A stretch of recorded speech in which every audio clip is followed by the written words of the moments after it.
I'm gonna be very open here and say that I had some very high hopes for the Pathless, most of which stems from my increasing wariness of the open world conventions that have dominated the gaming landscape over the past decade. But having now played it, I realize that the game is far removed from those types of games, which is neither a positive or a negative, but it does mostly negate my hope of it bringing in a new era in the open world genre where traversal is given more focus. If you've clicked on this video to figure out whether it's a game that you might want to try out, then I can say it's a very focused experience. If the world, exploration and mystical themes look fun to you and you're a fan of games like Journey or Shadow of the Colossus, then I think you'll enjoy this game as well. But from here on out, this video will be more in depth, so if you want to experience the game yourself, you'd probably get more out of it if you played it before watching the rest of the video.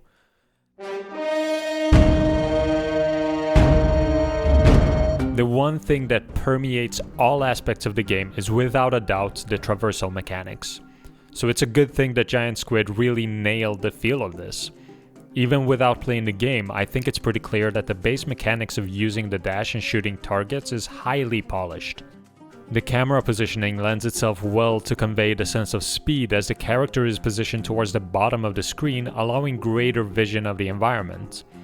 This not only makes sure that the player doesn't run into things, but it also serves the purpose of giving them a clear understanding of how quickly they are moving. If we were to remove the environment, it's quite interesting to see how much of the speed is lost. This might seem obvious, but it's an extreme take on the idea that seeing more of the world gives you a greater understanding of it. Had the camera view been mostly covered by the Huntress or angled more towards the ground, the effect would have been similar to removing the environment, albeit at a smaller scale. The visual effects work also helps in driving home that sense of speed.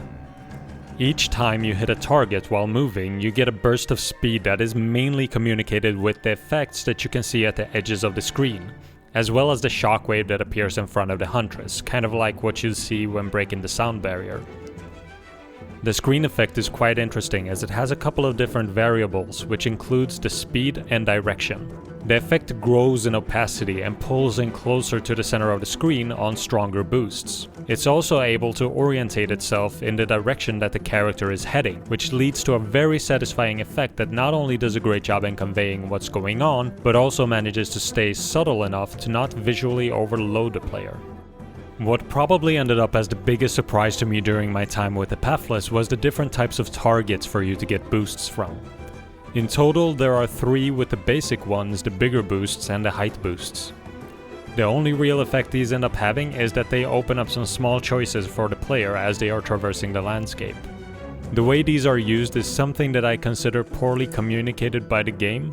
The basics of it are pretty straightforward, with the bar starting to get filled up when you press the shoot button and releasing when it's full, allowing you to hit the target. But the added depth that brings truth to the claim in the PS5 presentation of it being a timing-based shooting system is what I found a bit unclear. You see on the symbol there are 2 white spots, one at the bottom and one at the top. Once you get to the top, you're free to release your arrow whenever you feel like it. But if you time the release of the shot to when the bar is on the bottom white part, you are able to hit the target in half the time of a full hit without losing anything for it. Hitting that timing causes a slowdown in the game to make it more impactful than a regular shot. But it wasn't until I finished the story that I understood how it worked. It happened to me a couple of times while playing through the story, but I never really understood what happened until I started experimenting with the system. At this point it seems obvious, and I'm going to assume that it was as obvious to the development team as it is to me now, because there was no mention of it unless I missed something, that is. I feel like this level of depth would have been very enjoyable to understand, and a quick pop-up explaining it might have made it more enjoyable as a whole.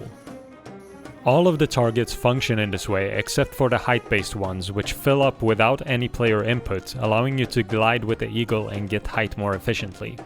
The eagle is an interesting part of the game as it handles traversal very differently from the rest of it. It's essentially a height correcting tool where you are able to slow down your falls as well as climb higher. I wasn't able to find any hidden depth within the eagle mechanics, but it contrasts the dashing mechanic and acts as a pause from the intense speeds and reactionary gameplay. If I was to mention any complaints about the eagle, it would be that the glide and height boosts are tied to the same button. It's naturally very intuitive, but I ran into enough situations where I wasn't able to initiate the glide in time and boost before hitting the ground due to there being little to no buffering on the button presses, and the feedback on the glide initiating being a bit vague. While it is a small bother, you can always give yourself more time by charging an arrow for a boost to consistently get the height boost as well. All in all, I would say that the movement is very satisfying and ending up close to the top of my list of traversal in games. But considering the fact that the Pathless is a pretty short story experience, I'm left wondering how well it would hold up in a 20-hour experience as opposed to the 4 to 5 that it took me to get through the main story. It would of course still be good, but it might be too taxing in order to hold for that many hours. I'd be very interested in a game with similar mechanics but way longer in order to get a better understanding of what I want to see moving forward.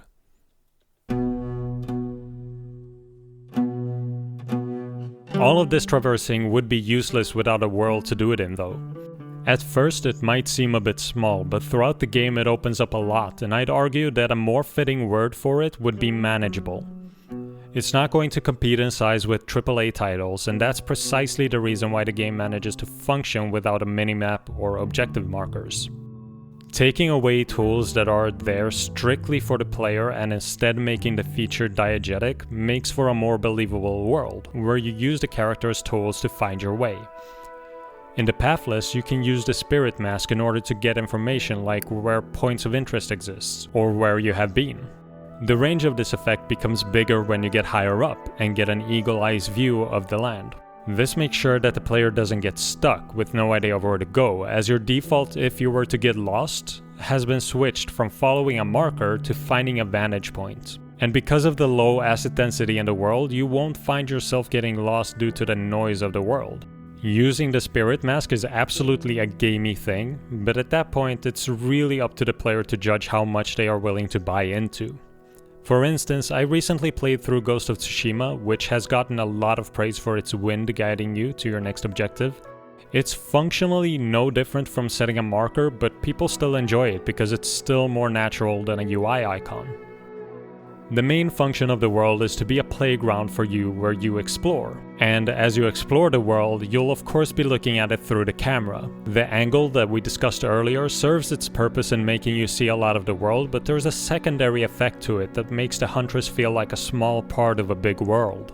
The camera is similar to the one from Shadow of the Colossus, and both of these games manage to create and use scale in order to capture the feeling of mysticism. This, coupled with the secrets around every corner of the world, creates a very engaging and believable world. These secrets function similarly to how the Korok seeds do in Breath of the Wild, and act as upgrades to your eagle. And in some areas you'll also be able to find small tidbits about the lore of the world, which allows you to puzzle together the different intricacies as you see more of it. I have to say that I really enjoy this type of world building, and I very much enjoyed watching lore videos on games that aren't that straightforward to how they build their lore. And I'd be very interested in seeing someone put together the full story of what's going on in the world of the Pathless. The puzzles in the game come in 5 different main variations. There's the ones where you need the help of your eagle, but it's blocked from its abilities due to a black fog. The ones where you need to light torches in order to transfer fire from one place to another. Ring puzzles where you're supposed to fire an arrow through the amount of rings specified on the final target, moving objects to the correct places and setting the correct symbols on the corresponding spot. Now, saying that there are 5 different types of puzzles might sound like a low number, but I certainly don't have a problem with the amount, as the execution is more important than the raw amount. We even see a lot of instances in the game where these types get layered on top of each other to bring multiple layers to the locations. For instance, you might need to light a torch in order to move a ring into the correct position so that you can shoot the shot. But as far as I see it, there is a core issue that really rubs me the wrong way. The act of solving a puzzle is most of the time not very fun to me. I think it's because you usually run into the problem by seeing the solution first, as you're drawn towards the highlight, which is your end goal. From here on, it's very clear that in order to clear the puzzle, you need to shoot an arrow, which you can only do once you've done something. And that something is usually the entirety of the puzzle. Not figuring something out, mind you, but finding the missing piece. This makes the question of the puzzles more like, where is this solution, rather than, how do I solve this? It means you're not really using critical thinking, but instead rely on looking around an extra time in order to find the solution. It's almost like doing an actual physical puzzle where you know how the piece is supposed to fit together, but the piece has somehow ended up underneath the couch without you noticing. That is to say, it works like that in most puzzles. Some of the ones from all categories manage to take it a bit further than that, and the ones where you need to match the correct symbol in the correct locations are more often than not presenting all the information you need in order to solve it, and you need to tie the pieces together to make logical sense of how it should be applied. All of this is to say that it's not all bad, and if you enjoy exploring enough and finding secrets, you might enjoy it a lot, but personally, I didn't get many instances of feeling smart. But that just might be a personal issue that I need to work on.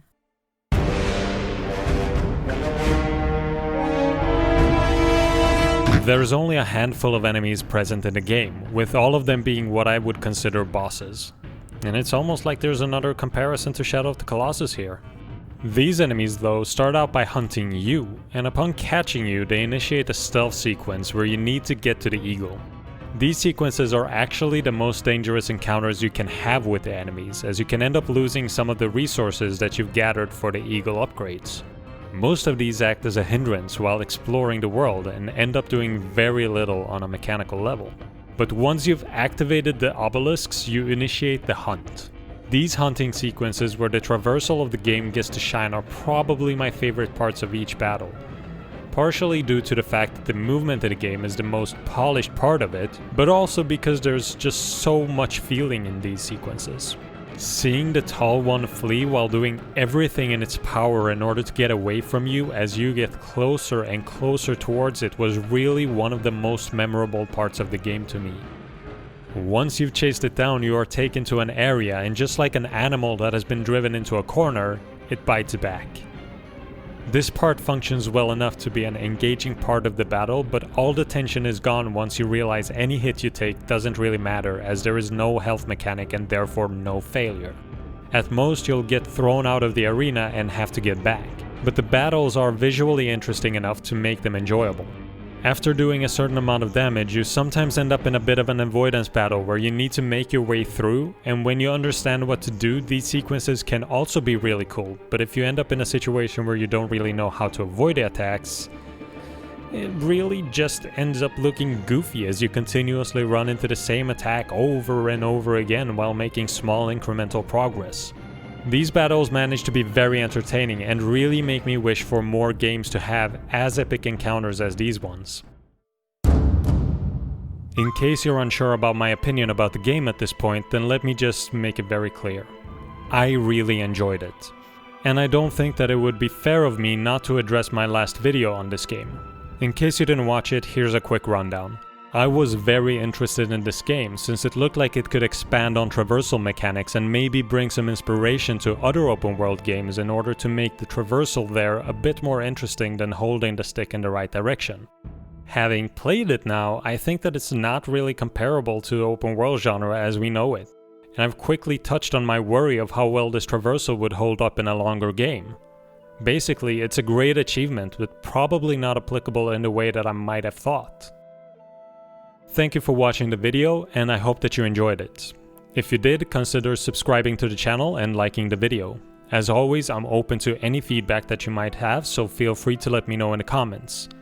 I want to say that I'm sorry to everybody that's been awaiting a new video from me.